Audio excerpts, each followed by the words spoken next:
Well, anyone will tell you who's ever made a film that one of the most challenging scenarios that you can face as a filmmaker is when dealing with water. How are you going to deal with water? Because it's uncontrollable, it's dangerous. How are you going to do that? And we have a lot of scenes that involve with the water. This isn't so bad. It's fun, actually. While there are many amazing things that the digital artists can create these days, the one thing that's still difficult, if not impossible for them, is the interaction of water. So we had to come up with any number of different pieces of machinery and different things to get that interaction with water, and it was genius. Grips and the art department and the special effects guys all had gotten together and came up with this where they basically built part of the body and the neck of Crusoe and stuck it on the front of a jet ski. And I thought that was genius because it allowed the water interaction to happen. It helped Alex because he really was riding something. Plus, the fact it was on the front of a jet ski, we could keep the person maneuvering the jet ski out of the shot. And it was, you know, was one of the tools we used on the set. We also had this this amazingly complicated apparatus that would move like the creature would move through water, and we would put Alex on that, and we were able to use that both on the blue screen set inside and do that in the dry for tighter, closer angles. And then also we could stick it in the water to use it in the water as well. But also there was these amazing stunt rigs that they put together where we could have Alex underwater and then they pull him up out of the water all of a sudden.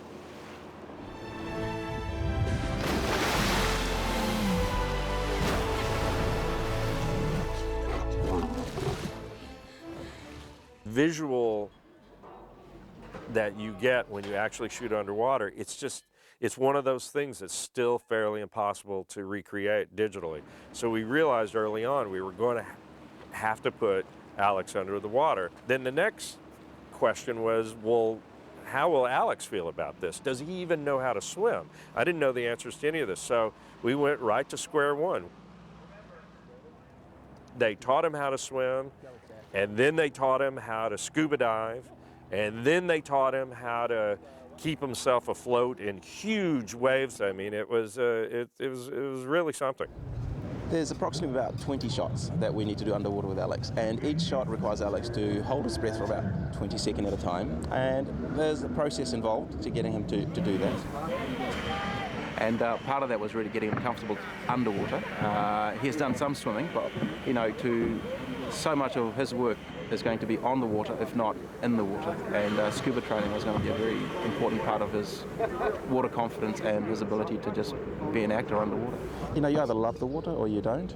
Alex has taken exceptionally well to it.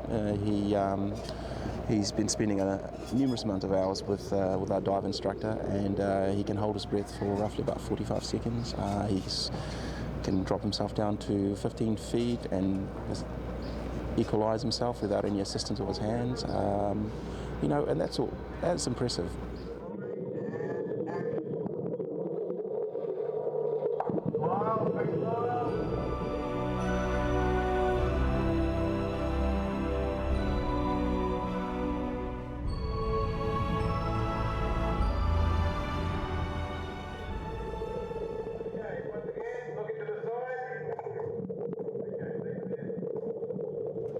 I think because I've not done any underwater stuff before, like doing the oxygen tanks and things, I think I've learned that quite well now, and it's quite easy to do that.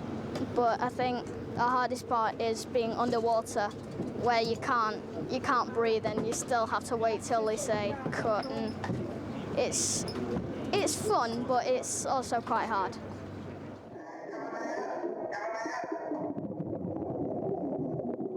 When we shot the underwater stuff, it was very surreal on the set because there were a lot of us there was an entire crew above the water working, but then you would look at the monitor we had a monitor set up where I could just see what was going on underneath the water at all times, and then there was a whole other crew underneath the water. So it was it was really strange. Right here, as opposed to out there. I'm just showing you once, right?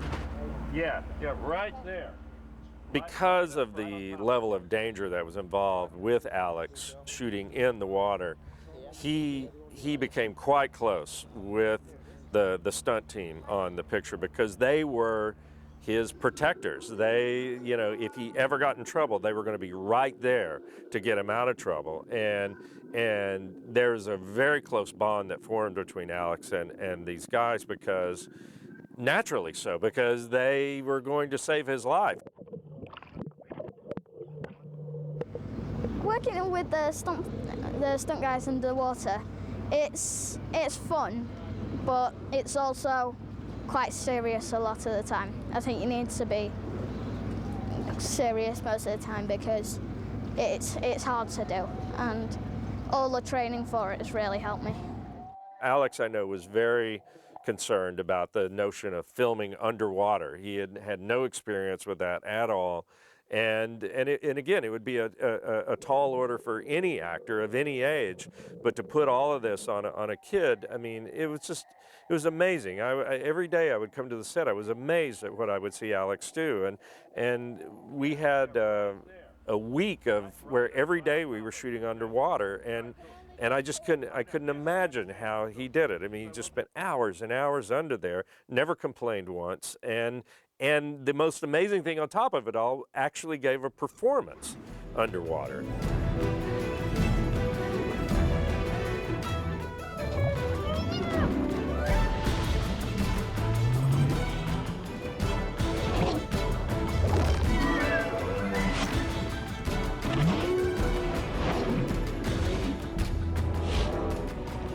I thought I had faced one of the biggest challenges ever dealing with fire, but I realized that water is equally dangerous and equally challenging. Crusoe, go! Don't you hit me, you bloody fool! Do as I say! Go! There was one point in the movie where we had, you know, 5 or 6 foot waves rocking out there in this pool. I was so edgy and nervous when we shot those scenes because I just kept running out to the edge asking Alex if he was okay, and he would say, yeah, I'm fine, but you'd look at it through the lens and it just looked horrific because he was in giant waves with wind and rain, and it looked like he was in the middle of a hurricane. Come on, Angus! Come on, lad! Now give me a hand! Give me a hand, boy! Get rid of her! When we were in the tank the other night and Alex was swimming through really rough water, yeah, it's not much acting required from any of us. He was a real trooper. Well, I've done a bit of tank stuff, and it's frightening. It's irrelevant to you in the moment that there are divers under you and so on. And anyway, who wants to get to the point where a diver has to rescue you, right? That's not ideal, is it? And one of my worries about it before we did it was, you know, we have to sort of imagine these surroundings. But when we got there, we didn't have to imagine that at all because it was created for us so wonderfully by the crew here that we were on a very, very choppy boat.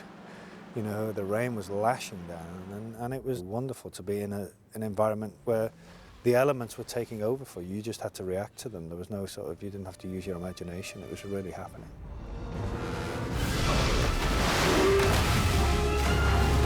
He's gonna jump the net! It's too high! He'll never make it! Probably the most extreme case of that is when we had to flip an actual size torpedo boat. And that was a unique challenge. I mean, it's one thing to pull a person up out of the water. It's another thing to pull a multi-ton boat up out of the water. Mayday! Mayday! We're on the lock!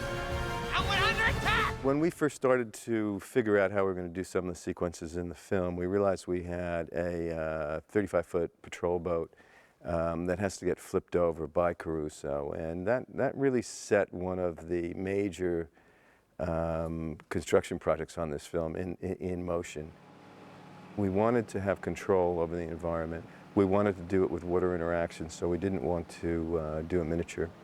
We wanted our stunt guys on it. We wanted to get some reality in it.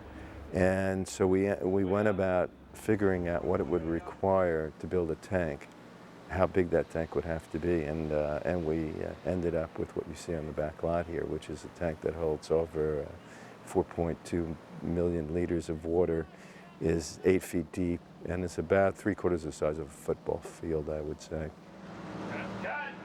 The way this works is we have a big crane over there, 150-ton crane, and there's a cable that goes from our boat up through the pulley to a counterweight that weighs 5 tons. And the counterweight's suspended, and when a trigger is pulled, the counterweight drops, pulling the boat up out of the water. The boat itself weighs 3 tons, so it's pretty dangerous, and it takes a lot of pre-planning and a lot of double-checking to make sure everyone's safe.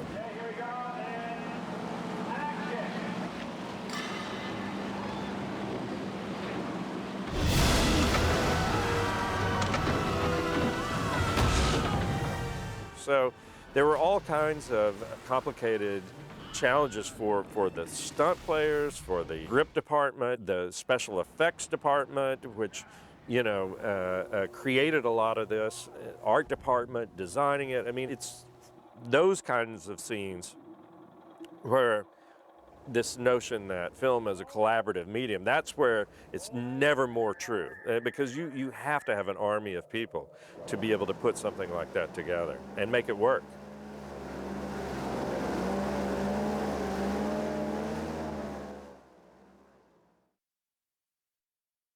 Well, the creation of Crusoe, as you can imagine, is a multi-step, multi-person process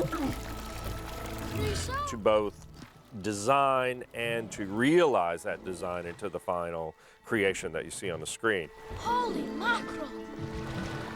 We felt that because we were creating our own version of this legend, we wanted to have something unique. So in the original concept drawing of this creature, we used I think about 6 different animals in the face and in the body of Crusoe. If you look closely at the original concept drawing, you will see around the eye, it's an eagle's eye, and there's a little bit of a snout of a horse, and then there's some dog in there, and there's a dinosaur, and there's even a little giraffe in there. Because we wanted it to have this sort of odd sense of, I've seen that creature, but I'm not quite sure what it is, and so we put all these different animals into the concept of what Crusoe might look like. Once we settled in on a design that we liked and that everyone else liked, then we took it to that design to Weta Workshop. The first thing we think about when we're creating a character is his or her personality. That's really the most important thing. So even when we're looking at a design, we start off just by thinking about things like, you know, if we have to get a smile here, or a frown, or an angry expression, or an interesting profile, you know, can the design that we've got do all those things? And we just study it from a lot of different angles, a lot of different lenses, some different lighting tests. We do all those things almost like you would with an actor, just to figure out if you've got the right fit for the role. It was important for me for the character of Crusoe to have very distinct stages in its short life. I mean, this is a creature that can grow, as one of the characters says, it can grow 10 feet overnight. And so I wanted to have each stage of Crusoe have a very distinct personality.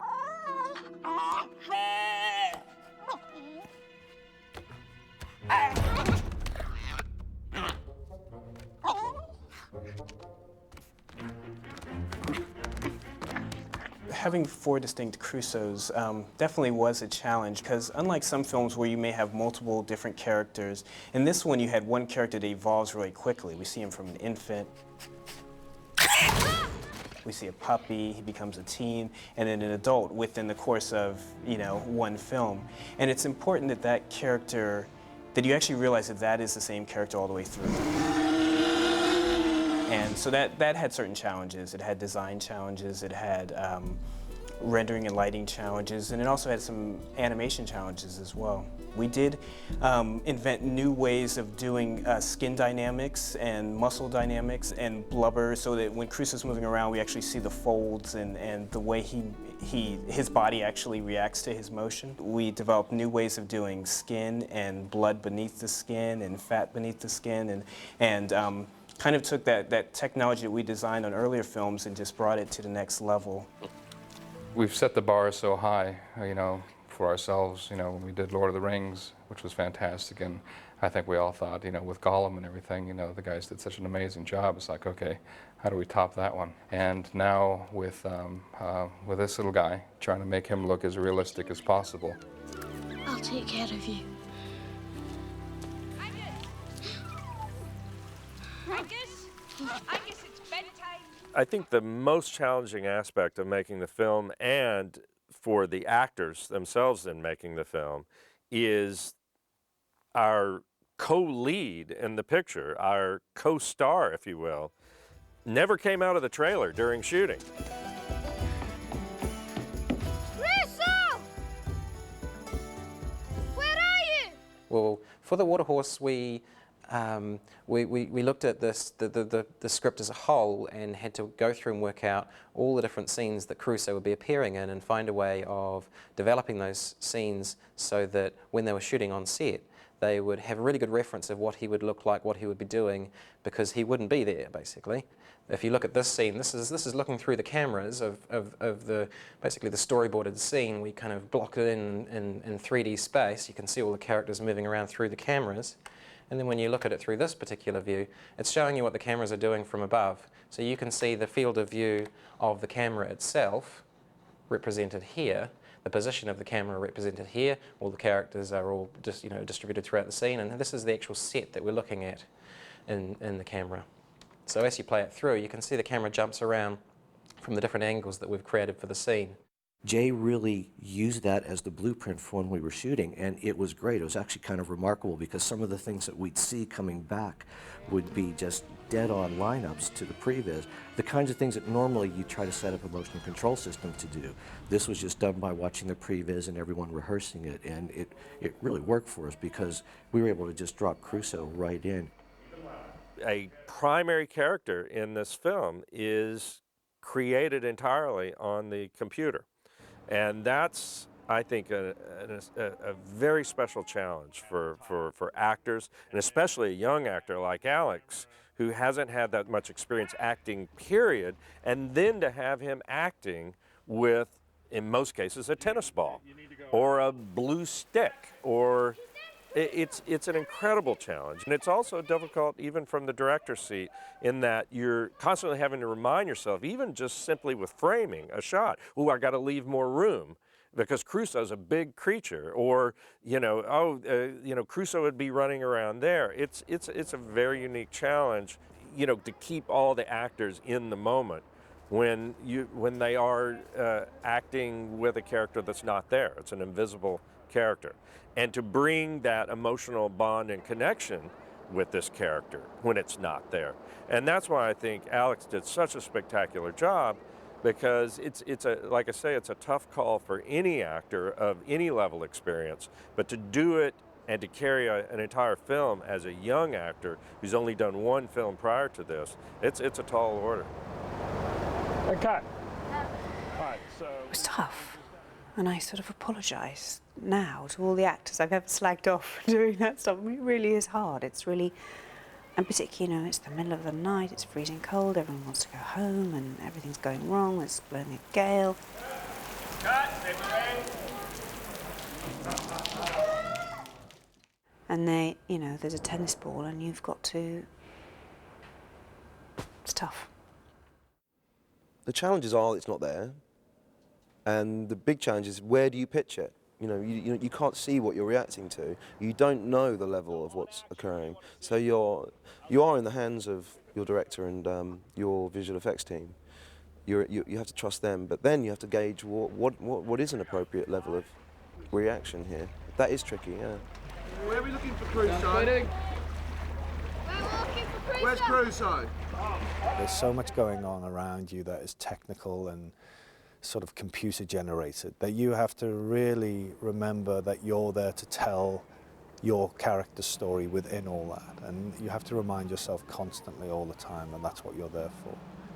And sometimes you have to remind other people that that's what you're there for as well. But no, it's a really, you know, it's one of the things for me about taking the job was the challenge of dealing with CGI and, it's been great for me. I mean, the odd thing is I'm really looking forward to seeing it. You know, that's the because so much of what you're doing blind. You know. I wish I could swim like you.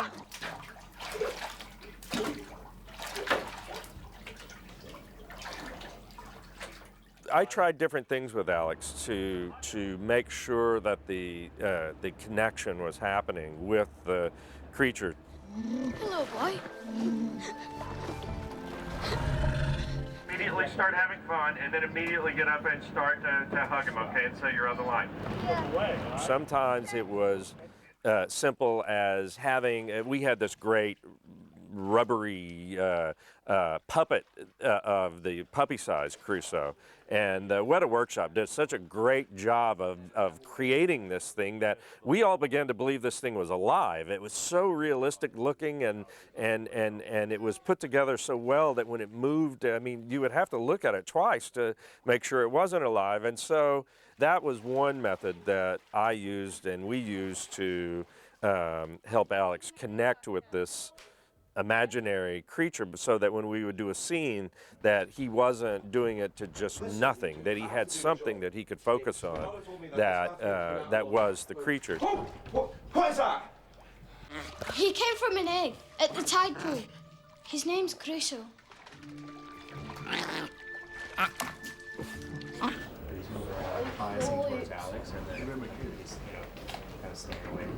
All right.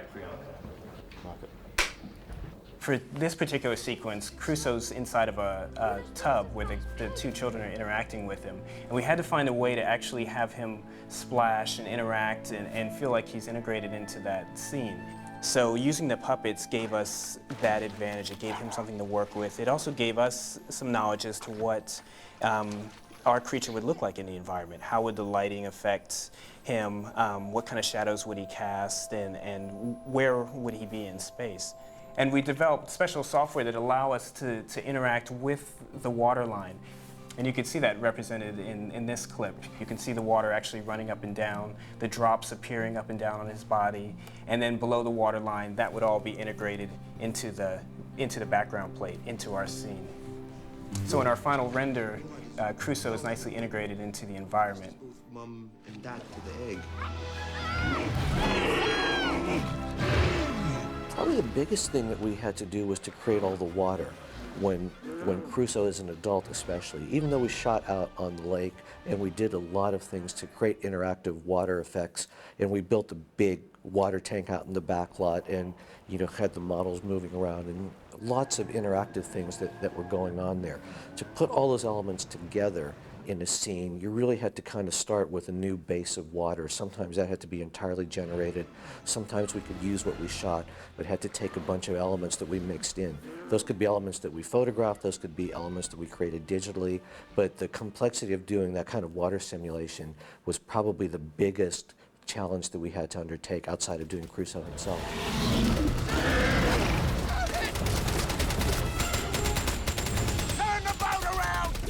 It basically came down to the fact that it has to look real.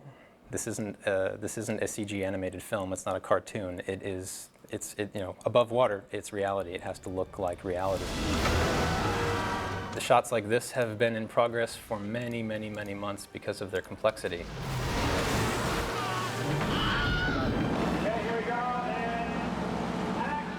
The special effects department rigged up one of the torpedo boats from the show and actually lifted it on the day, completely flipping it upside down. The next step then is to shoot the stuntmen separately. So we've had them up on platforms high above the set, doing acrobatic cable moves. Once all the plates were shot, we take it into Weta Digital and start matching the camera and matching the geometry of the boat. Once we've got all those things in place, we can start kind of blocking Crusoe's action in against them. And then on top of everything else, we have lots and lots and lots of elements of barrels dropping into real water that were photographed, all sorts of different ways of disturbing water. Not only real, but also simulated, right? So we're running this through, the water team is running water simulations, right, based on Crusoe's action coming out of the water that get layered together to make this behemoth shot of Crusoe dealing to the soldiers.